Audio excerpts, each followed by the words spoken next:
investigation found that Governor Cuomo sexually harassed multiple women, many of whom were young women, by engaging in unwanted groping, kisses, hugging, and by making inappropriate comments. Renewed calls for New York Governor Andrew Cuomo to resign after an investigation finds that he sexually harassed multiple women and tried to retaliate against one of his accusers. Over a 5-month period, investigators spoke with nearly 179 people and reviewed more than 74,000 pieces of evidence. According to the report, Governor Cuomo harassed women outside of the state's government and current former state employees, including a state trooper who served on his protective detail. The governor also several times inappropriately touched a state trooper assigned to the unit to protect the governor. In an elevator, while standing behind the trooper, he ran his finger from her neck down her spine and said, "Hey, you." Another time, she was standing holding the door open for the governor. As he passed, he took his open hand and ran it across her stomach from her belly button to the hip where she keeps her gun. She told us that she felt completely violated to have the governor touch her, as she put it, between her chest and her privates. In a recorded statement released earlier today, Governor Cuomo dismissed the investigation's findings. Governor Cuomo dismissed what they were accusing him of, saying the facts are much different than what has been portrayed. I do kiss people on the forehead. I do kiss people on the cheek.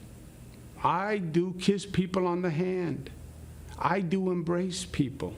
I do hug people, men and women. I want you to know directly from me that I never touched anyone inappropriately or made inappropriate sexual advances. My attorney, who is a non-political former federal prosecutor, has done a response to each allegation, and the facts are much different than what has been portrayed. Joining us now to discuss this further is BNC host Charles Blow. Good to see you, Charles. You just heard the governor saying that he is innocent. What are your thoughts? Well, this has been his tact from the first time we learned of allegations of misconduct. His tactic is that he is going to deny it. And it is important to remember that he has not been found guilty in a court of law. This is an investigation, and these are their findings.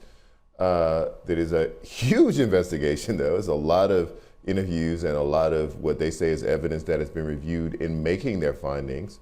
And I think also important to remember, regardless of what the governor says, these women say this is how they were made to feel. Now, he is, saying in his response, and he has been saying all along, that he is a touchy-feely type of person who never means any harm and never means any advance. That is kind of beside the point. If you put your hands on someone and they don't want them on them, and they feel a certain way, they have a right to that feeling. And also, you're not supposed to put your hands on people. And so, yes, there is a problem there for him just on the facts of this. That's not even talking about the politics of where he goes from here and all of his aspirations to be someone bigger than he is. Just on the facts of this and whether or not there might one day be an ruling against him, a guilty verdict, that's a very real possibility. All of this becomes evidence if something should ever go to trial. Do you think it will go to trial? One assumes that it will, because it doesn't seem like many of these are beyond the scope of the statute of limitations. These are relatively recent things that these women describe. So if any of them wanted to pursue it as a criminal matter, one assumes that they are still within the window. Now, there are some people, not a lot, but there's some people who are defending him, saying, you know what, a man of that age and generation is accustomed to calling women dear and being touchy-feely. There were people who cried out against President Joe Biden, saying that he was a touchy-feely guy, you know, kissing women on the forehead, touching them. What do you say to those people who say this is a generational thing, people are making too much of it?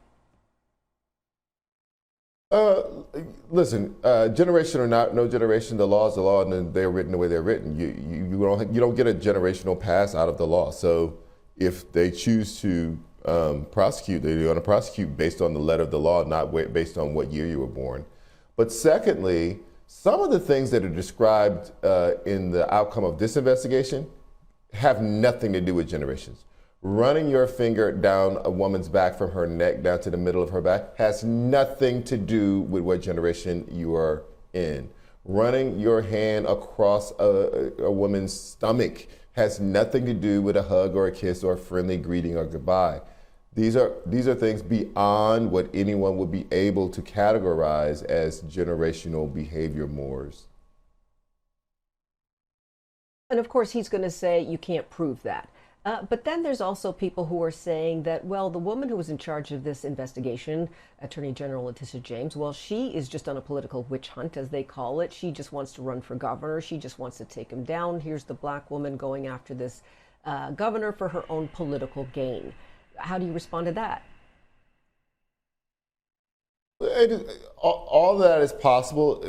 Listen, I don't venerate any politician. Politics is a dirty business. And so there's politics involved in everything, always. I get that.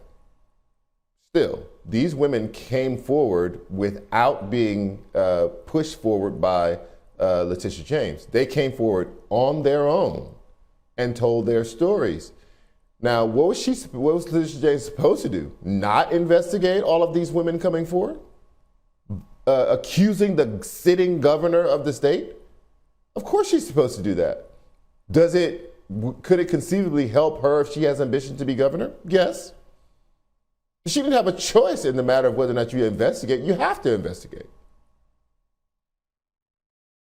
So it was a thorough investigation, as you said. It took place over a 5-month period with over 170 people interviewed. Let's listen to what Governor Cuomo had to say to those who came forward with those allegations. And for those who are using this moment to score political points or seek publicity or personal gain, I say they actually discredit the legitimate sexual harassment victims that the law was designed to protect.